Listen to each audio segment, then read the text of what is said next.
Viva la Mexico. Mexico City is the host of the UFC this weekend. UFC Fight Night Mexico City. Brandon Moreno versus Steve Erceg is the top of the bill. We have Manuel Torres versus Drew Dober as your co-main event. Calvin Gastelum on the card, Raul Rosas Jr., David Martinez, and a couple of other Mexicans on the prelims as well, guys. The first thing I'll bring to you, we are going to be 2,240 meters above sea level. Shawnee, smart move to put some flyweights in at the top of the bill here.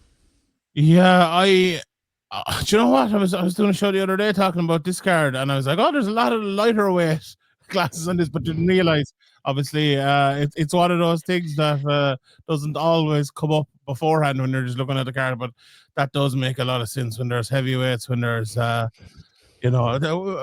Ken Velasquez is in the news this week. He fought in one of those, didn't he? That was the one that really Fabrizio Verdum. Yeah, that was a horror show in Mexico City. It was their first time down there, I believe. Verdum lived there for 3 months in advance of the fight, and Velasquez rocked up on fight week. Yeah. Yeah, I remember Cardio Kane was not Cardio Kane anymore. No, I remember reading Chuck Liddell's book about going to Big Bear as well and stuff, and he did more than fucking he did more than cardio training above a Big Bear. But yeah, it's something you have to take very, very seriously. And you would think as well, like, do you know the approach of lads, like, let's say a Drew Dober, who's a very good starter, but maybe not the best as the fight goes on. Like, do you start even harder when you're a guy like that in fights like this? Or even Raul Rosas, how's he going to deal with that? I think, as well as like the cardio and how it affects the cardio, I think how it affects the game plans and how it affects how lads approach the fights will be interesting as well. I think generally, though, there is a mindset of like, I'll be fine, I've prepared very, very well. And that's, as we know, not always the case in practice. Definitely not, like, Paul. I think, you'd hear a lot of fighters getting prepared with kind of humidity tents and all of that, or altitude tents, or whatever you want to call them as well. But I think where I was going with that was that you can get yourself maybe altitude trained, but I think you have a mixture of that humidity mixed with the altitude where it's like hard to catch your breath in those warm climates at high level. I remember talking to Shauna Bannon before she fought in Colorado, which is something similar. She said she spent the time in an altitude tent, but Colorado was like, it wouldn't be as humid as what Mexico City was. So we've seen a lot of fighters kind of struggle in these kind of circumstances, but I wouldn't expect to see too much struggle from both gentlemen in the main event, would you? Oh, two little rockets, two absolute dynamite fighters. And, this is going to be a cracking fight. Just stylistically, it's a brilliant matchup too, isn't it? I mean, two of them are probably two of the best boxers in the UFC. 5 rounds. I'm all in. I can't wait for this one. Yeah, me too. I'm really excited. I haven't seen Brandon Moreno in the flesh last November at the Edmonton card. He really did a number, Shawnee, on Amir Albazi. And it kind of started maybe his next and final route towards maybe title contention and a title shot here. It's kind of like the last dance here for Brandon Moreno, and you'd have to think, one more loss here, and you'd be very, very hard to see him maybe clamoring his way back up into contention here. It is, but the other way around too. If he does win, he probably is back in contention, because it was a very funny time when himself and Davidson Figueiredo were kind of the guys ruling over that division, because it was post Demetrius Johnson, post Henry Cejudo. And I remember having conversations at the time about it. It was like, are these lads actually the best flyweights in the world, or were they the lads that just found themselves in that position at that time? Now, look, considering what Pantoja and other lads have done since, maybe there is an argument to say that they weren't. But I think the fact that Moreno beat Albazi last time out after those couple of split decision losses against Royval and Pantoja, who are probably, if not 1 and 2, probably 1 and 3, maybe, is the best flyweights in the world at the moment. I think he showed he is very much at that level. And if he was to put a win over Erceg, who did so well in the title shot, with a win over Albazi in 2 in a row, I think he is very much right up there now. There's other lads in contention, maybe a little bit before him, considering he's had a few chances at it and obviously held gold himself. But I think Brandon Moreno has kind of proven himself, even though he's had these losses along the way, he's proven himself to be one of the very, very best, and not just a guy who was, a good matchup at a good time in the division after, the best and the very elite guys left. So you know what, as well, sometimes we talked about Leon Edwards last week. Watching the climb is cool, and seeing guys through adversity and wonder what they'll do next. To see a guy have that climb, go through adversity, and then climb again, and have the mental and physical ability to actually do it, I think is one of the coolest things we can do in MMA, and we don't see it that often. We all know that stat about lads. What is it? Lads over 35 never reclaimed the title or whatever. Now he's obviously only 31, which is a little bit different and probably beneficial in its own right. But if Moreno was to climb that mountain again, I think it'd be very exciting. Now, we'll talk about Steve Erceg, but that's from Moreno's side of it. Yeah, I mean, look, to send it over to you, Paul, and piggyback off what Sean was saying. Obviously, 31 years of age is Brandon Moreno, but he's been in there a long time, been in a couple of tough fights, and that can catch up with you sooner rather than later. Where do you see Brandon Moreno at this stage of his career? Like we said last week with Leon Edwards, we're going to find out for definite this weekend. But like you mentioned there, being in some tough fights, being in a lot of 5-round fights as well, and he's one of the most tenured fighters in the UFC. I can't remember the specific stat I read today, but it was something along the lines of he's had the most fights in the flyweight division, and he's one of the highest ranked on the list of like minutes in the octagon in the entire promotion. So I mean, you contrast that with Steve Erceg, who's a bit wet behind the ears and has barely fought at all, and God knows what he did to the UFC matchmakers to deserve being just lumped in with the elite of the elite in the division. Now I think they're trying to just do a number on him, but he has been around the world over and over and over in this promotion, and he's been in some great fights. And the big question on our lips now is, has he got it in him to do it all again? It's a fascinating one. Personally, I think he may have too much here for Erceg, but the question when a fighter gets there, like Shawnee mentioned, when they get to the top and then they get dethroned a little bit, is the drive there to get back, and people are Dean Thomas is on the airwaves this week questioning whether Leon Edwards is truly a fighter, after seeing him maybe struggle a couple of times back to back. And you're forgetting, hold on, this guy fought tooth and nail to get that title shot in the first place. So sometimes the optics fighters can maybe start to dip even just 1 or 2% in level, and everybody else in the division is developing so quickly that it can become difficult to keep your head above water. So this weekend is going to tell us a lot about what the future of the immediate future of the flyweight division. Yeah, indeed it is. Let's talk about Steve Erceg for a minute, Johnny. And I mean, kind of like Paul mentioned there, he's been thrust into a kind of a scenario here where he is facing killers, and that's him being a victim of his own success, really, and how he kind of burst onto the scene in the UFC and picking up some good, solid wins. A loss here would see him ride a 3-fight losing streak if he was to get that loss. Obviously, the big win over Matt Schmell that got him the title shot against Pantoja. That he was also close to getting the job done against Pantoja. Comes out, loses via knockout to Kai Kara France.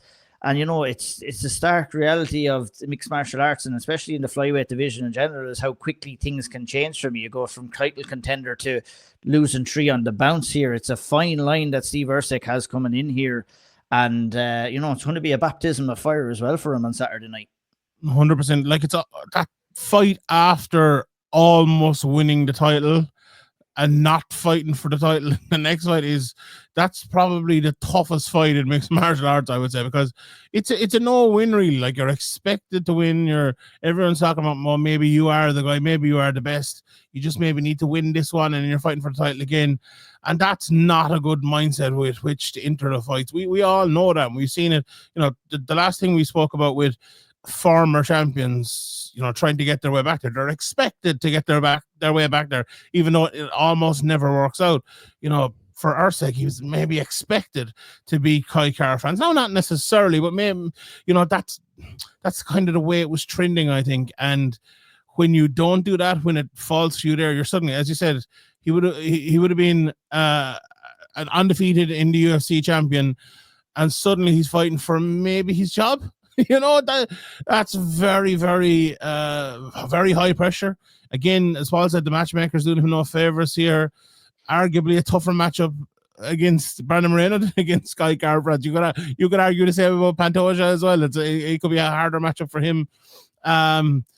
Yeah, he is talented. I really, really like him. I gave him a chance going into that Pantoja fight. He doesn't have that many knockouts in his career, but he hits hard, and he's a good striker, and he's a lot of submissions. He's good when the fight gets to the ground, but it's going to be tough for him because Moreno is such a well-rounded guy and probably a touch faster and more worldly wise. As Paul said, used to fight in the 5-round distance. I know, Erceg obviously did it against Pantoja, but we saw in that fight the 5-round distance actually hindered him probably from winning the title. So Erceg is massively up against it here. As you mentioned at the very start, and it's on in Mexico as well. We know how big of a star Brandon Moreno is over there. So Steve Erceg was to pull this off with his job on the line against the home crowd in what I think is a bad matchup. I don't know if you agree or not. It'd be some win, but he has the ability and he is a very, very good fighter. And I certainly wouldn't rule him out, but I agree with Paul with what he said with Moreno being my favorite as well. I think he will win it. Yeah, I would definitely agree with the two of you lads as well in terms of Moreno kind of winning. It's the style and what he does inside the octagon. Is like he never gives his opponent a minute to rest in there. He's either feinting or he's either throwing 4 or 5 punch combinations to always get you thinking, always get you moving, Paul. And he does it so well. And, and after all the circumstances that Sean mentioned there, it being high elevation in Mexico City against the hometown hero, his Erceg's back is really against the wall. When you're looking at this fight from an analytical perspective, what can Erceg do to try and stop Moreno in his tracks and maybe vice versa? Does Brandon Moreno come in here and do what he does best and just come in here with volume and just try and swamp and kind of, just take Erceg out of his game altogether? Yeah, I mean, the holes in Erceg's game have been shown up a little bit at various times. I mean, there's little things that you consider. He's 15 fights into his pro career, so decision making. I mean, he made one wrong turn in that Pantoja fight and things went south for him very, very quickly. That you contrast that with Moreno, who has been in there so many times. That matters in situations like this. And stylistically, they both do tend to rely on their kickboxing and even mostly their boxing at various times, but in different ways, particularly when you look at their posture. Like Moreno fights that lean forward heavy on the lead leg, that low base, the peekaboo style, and he's so quick and he throws out jabs and things from there, whereas Erceg fights much taller, and we saw Cara France had that success going to the body to drop his guard and then coming over the top. So I think stylistically that sort of lends itself to someone like Moreno, who could absolutely do things like that. Moreno also uses brilliant inside and outside leg kicks.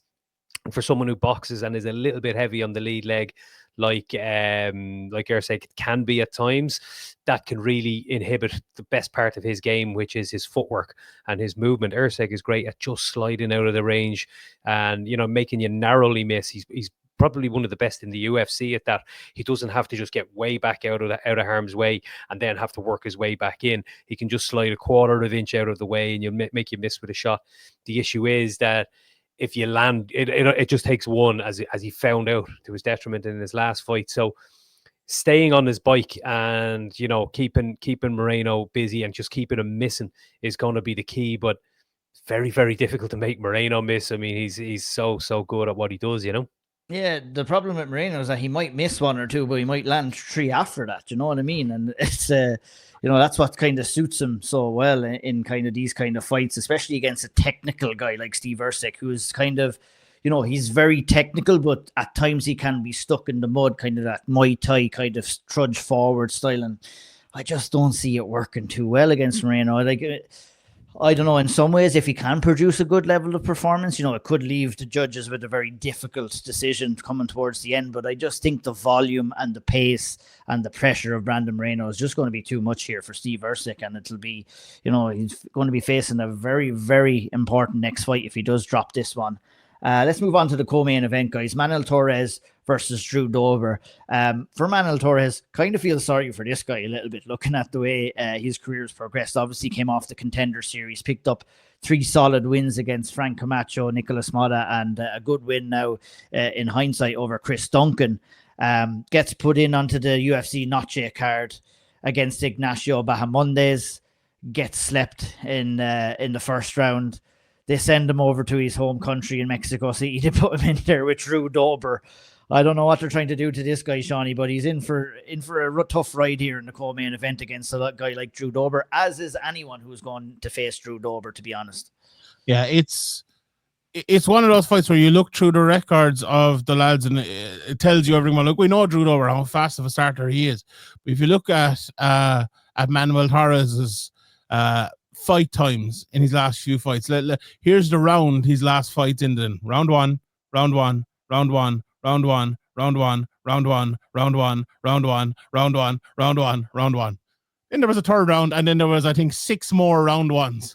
So every single one of his fights, apart from one, has ended in round one. Now, he's won most of them. To be fair, he's 15-3 in his career, so he's not a guy who's just getting beaten in round one all the time.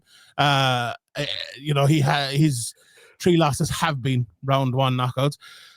When you're fighting Drew Dober and you're a round one fighter and he's a round one fighter, even like sometimes Drew Dober, he gets weathered and guys bring him a little bit longer, and when the fight goes past that first round, he does have a tendency to lose. Sometimes, was it the Matt Favola fight? He lost in round one actually himself, but he's a dangerous guy to go up against like that with his power. I've said it before, but Drew Dober, I genuinely think if he wasn't 36 years of age, if he was 26, he'd be one of the top guys in the promotion. I think he's a really skilled guy, and the reason why he picks up a lot of those round one wins against other guys who are, really hard punchers and fast starters as well, as he's a little bit more technical than them. Like I was doing the betting show yesterday, I equated to like Max Holloway and Justin Gaethje. Like the reason Max Holloway knocked out Justin Gaethje is he was more prepared for that than Justin Gaethje, and he threw the more technical punch at the time. I feel like Dober is really good at doing that. And watching back Torres' fight, especially against Bahamondes, he's just a little bit slower. He's just a little bit, hesitant's not the word, but he's open to a shot. But he has no qualms about throwing. Do you know what he is? He's like the exact opposite of Fabian Edwards.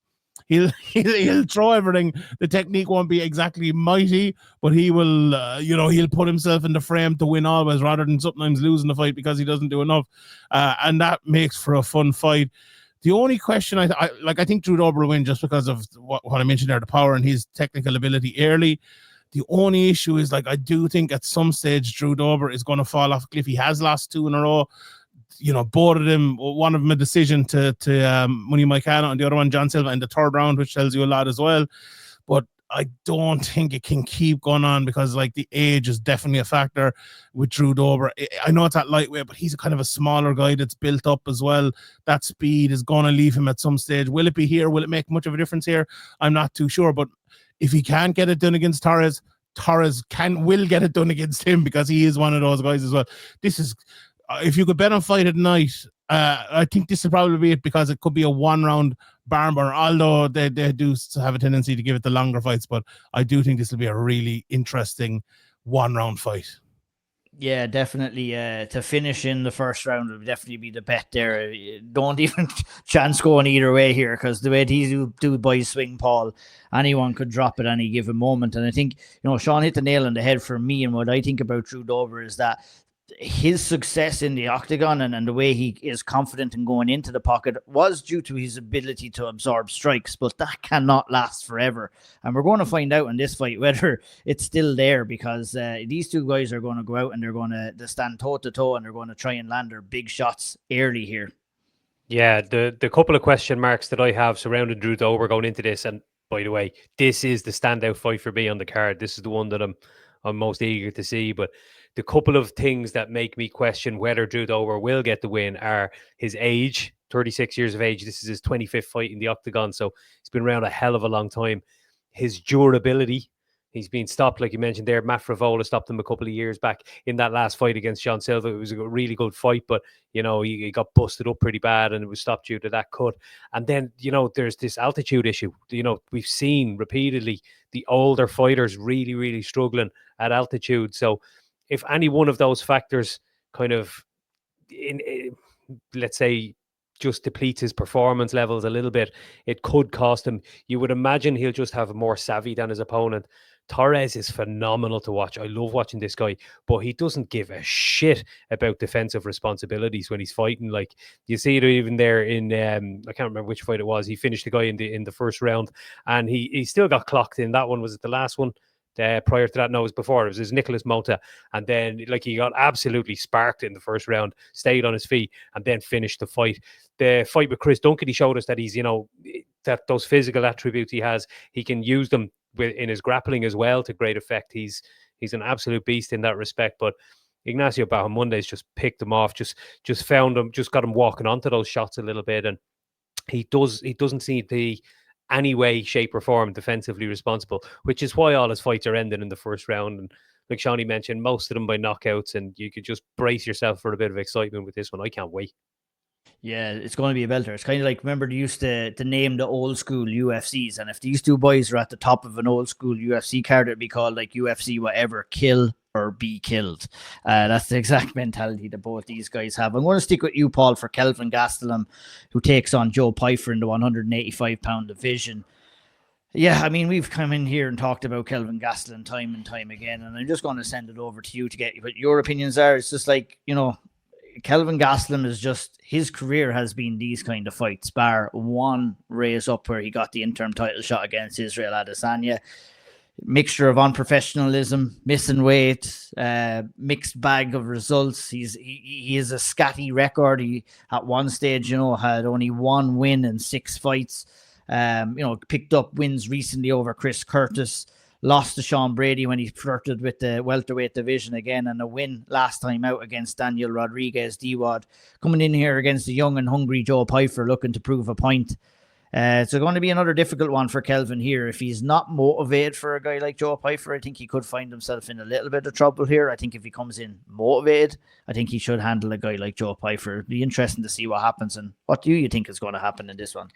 Yeah, I mean, the experience gap is a huge thing between these two fighters. Joe Pyfer is only, 5 fights into his UFC career, but he's shown that he's got ridiculous power, and he does a great job of really measuring his strikes. So he doesn't just do what we mentioned Manuel Torres does. He doesn't go hell for leather. He'll pick his strikes very, very well. He's got a really good selection of shots, but behind those shots, it's just brilliant precision, brilliant power, and he's pretty devastating.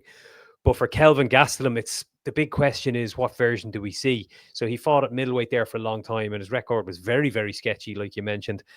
Dropped down to welterweight for the couple of fights, got submitted by Sean Brady, and then in that last fight he did beat Christian Rodriguez, but didn't he missed weight by quite a long way, didn't he? And they tried to, I think that actually ended up being a middleweight fight, if I'm not mistaken, because or close enough to it.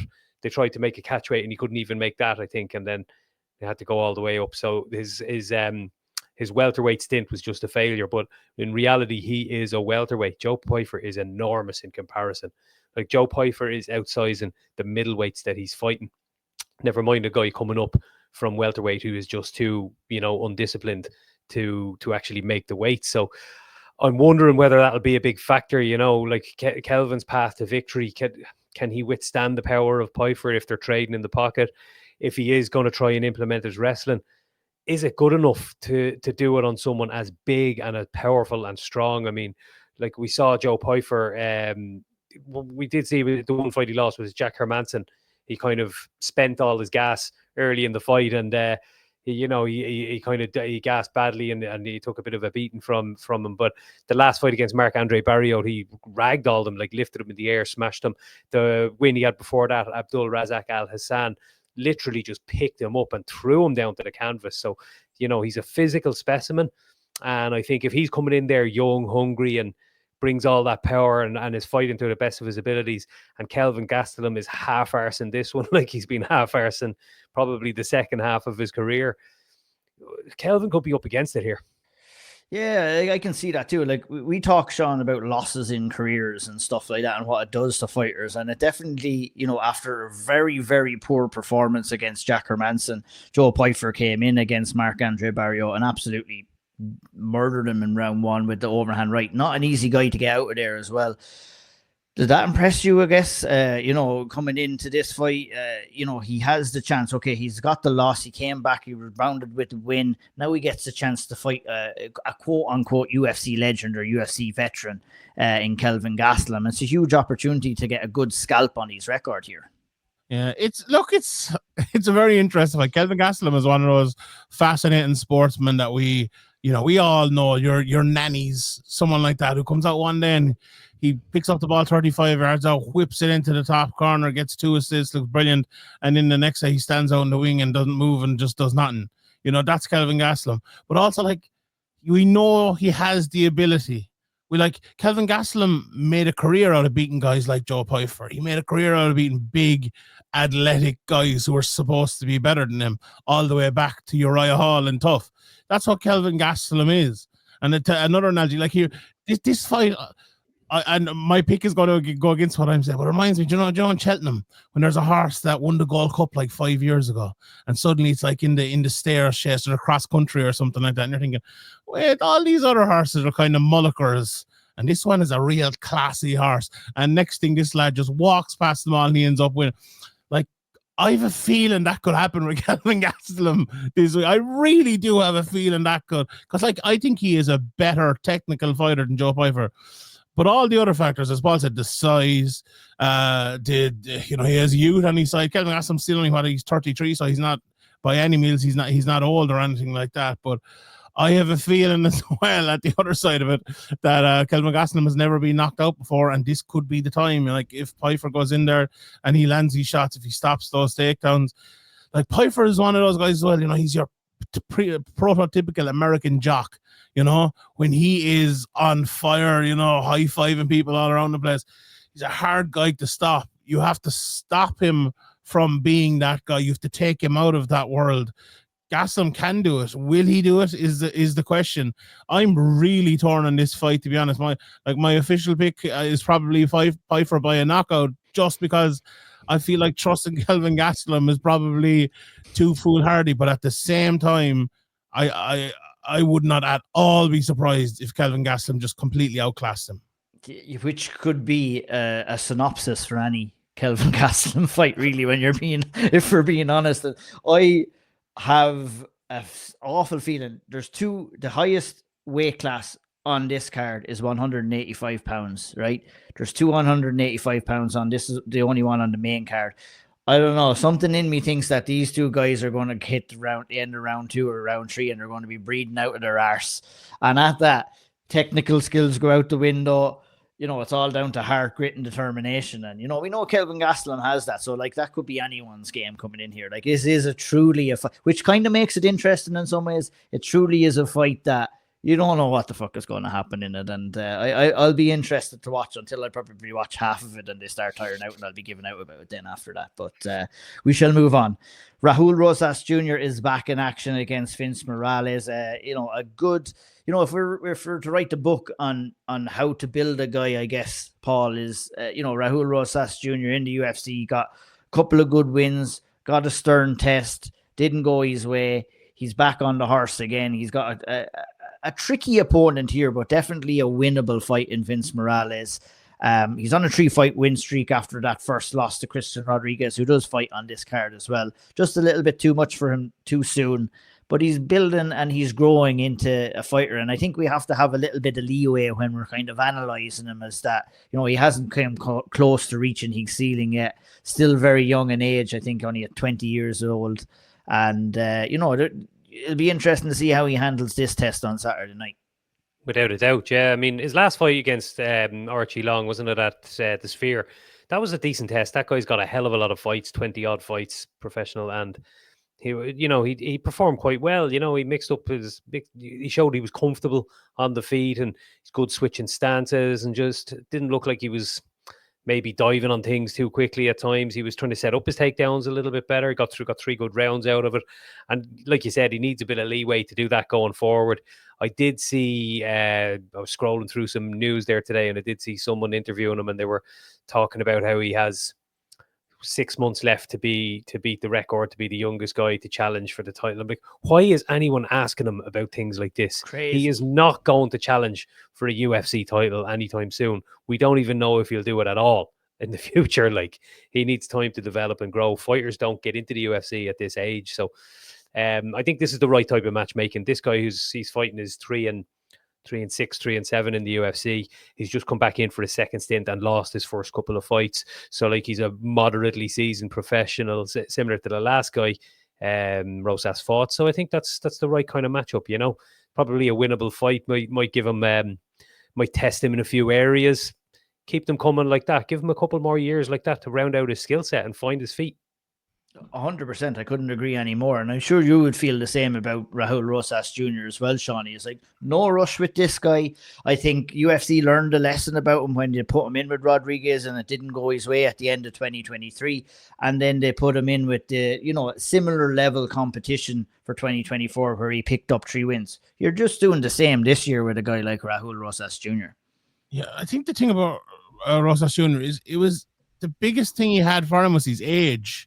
In terms of being a massive prospect, like a good fighter, no doubt. But like, if you're looking at him, and you didn't know his age. Like, would you put him up there as like one of the top prospects coming through? Probably not. But the fact that he is so young, what's he gonna look like? Let's say him versus Lonnie Kavanagh. What's Lonnie 223? Like him in 3 years' time or whatever it is, he could have bypassed that. So it's interesting. But like the fighting for a title and stuff, that is way, way, way off with him. Now, what I do think is, and Paul suggested in his last fight there again, he fought very differently, and he fought a more mature game, I would say, which was a good thing.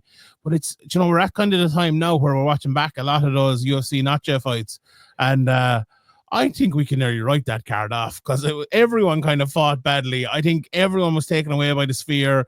It was just a weird fucking card. It really was. And I'm not sure he'll fight that way again. I think he'll come out fast like he usually does. And I watched Morales' last fight against Elijah Smith, and he lost by decision, but watch that first 2 minutes or so. He walked onto shots. And if he does the same here against Raul Rosas, I think this could be an early night. As you both suggested, good matchmaking. I think Raul Rosas should win this one. But again, it's a good test for him against a veteran. Yeah, absolutely is. Looking forward to that one too. Last one on the main card, and we'll really rush through the prelim section of the cards then as well.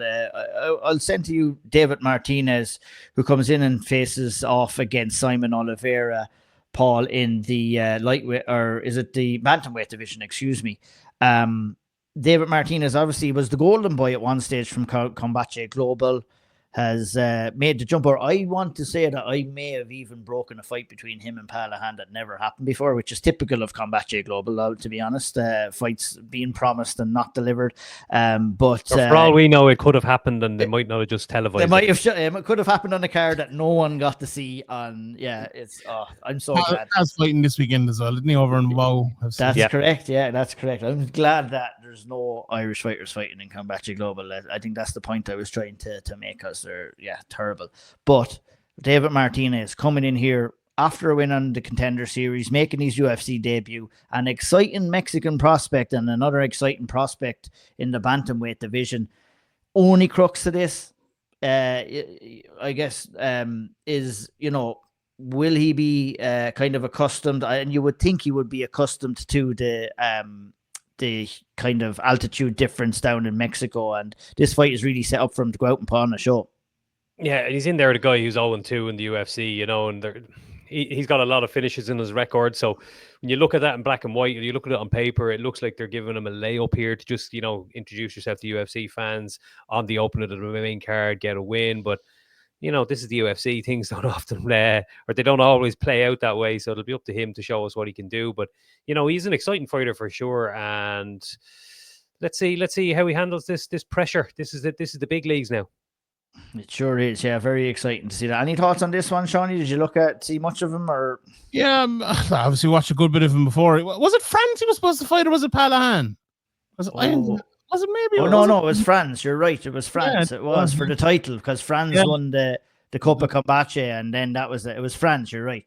But so he's a good fighter. I remember thinking at the time a bit defensively limited, but that was a good few years ago now at that stage. The only thing I would say, like with him, with a lot of guys, like he doesn't have that many fights, like one fight in 23, one fight in 24, and now we're in 2025 as well. And, when you fight in Combatches, maybe that's that's par for the course. You're going from fighting in a TV studio to fighting in front of a full UFC crowd, and it's a stark contrast. We've heard other fighters talk about that and the octagon jitters and per se, I guess, Shawnee. Yeah, 100%. Like Oliveira is good on the ground. He's a lot of submissions, but he went in against your guy Tony Gravely and kind of got beaten pretty well in that fight. I think the Spartan is going to stop a few takedowns. He's probably going to beat him up on the feet, and I think it'll probably be a handy enough win. I think he's a big favorite, and I think he's probably right to be. But again, he is a good-looking guy from Mexico who has a good record, and if he goes out there and gets a big win, he could be the next guy. So I'm interested. He could be headlining the next fight card down in Mexico City if he plays his cards right. It'd be interesting to see what happens. I'm going to run through. This is a 6-fight main card. Right? I'll just run through the last fight on the main card. The rest of the fights on the prelim, I'll send it over to you. You can pick one. We'll talk about one or two maybe. Ronaldo Rodriguez versus Kevin Borjas, also on the main card, 125-pound division. Edgar Chairez versus CJ Vergara at 125. Ateba Gautier versus Jose Medina at 185.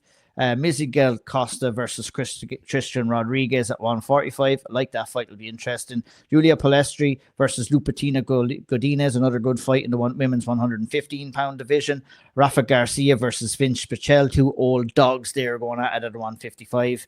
Jamel Emmers versus Gabriel Miranda, another interesting fight at 145. And Austin Hubbard versus Marquel Medeiros at 155 will open up the card. Paul, I named a lot of fights there. Anyone stick out to you? Just the one on the prelims, Melquizel Costa and Christian Rodriguez. So we mentioned C-Rod earlier, and he'd beaten Rosas, and he's been on a pretty good run since. Beat Cody Simon as well, a bit of a prospect killer. 4-1, 5-1 in his last 6 fights, something along them lines. And this guy Costa just submitted Andre Feely last month, so he's looked pretty exciting in kind of in his young UFC career so far. So that featherweight fight could be the one to look out for on the undercard. Good shout there. What about yourself, Shawnee? Anything sticking out to you? You mentioned the two old dogs, Garcia and Pichel. Bit harsh on Garcia considering he's 30 and Pichel is 42. He looks old though, don't he? He looks like an old bastard. But this is your prototypical, right? Garcia, 1 knockout, 8 submissions. Pichel, 0 submissions, 8 knockouts. So I wonder what kind of fight that's going to be. Pichel had looked good up until not too long ago, but he lost his last 2 and she's come back to 2021. So it is a while back since he won. But, Pichel is an old dog. He has big hands. And if he can keep the fight on the feet, you'd expect him to do well. But I think he's going to find it hard to keep it on the feet. Garcia's been in there with some very, very good guys, from Grant Dawson to Clay Guida and Drakkar Klose and Nasrat Hakparas, Chris Kreutzmacher as well. So I think Garcia will probably win it, but that's the one. I think someone will get finished early there, and I think it'll probably be old Pichel, and he'll probably retire, and we'll all be hugging him as he comes out of the octagon like Bonnie McCann as well. So it'll be great. Indeed, it will. I like Prince Pichel, full stop, from hell. He inspired so many kids all around Czech Notes, Simi Valley, California. Yeah. Oh Lord, that's funny. I'll finish off. I like Palestri versus Lupitina Godinez. Obviously, Godinez is being on a good run.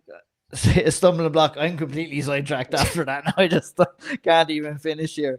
Losses to Vernish and Daroba and Mackenzie Dern. She has a good chance of getting back onto into the win column in Mexico, in her home country.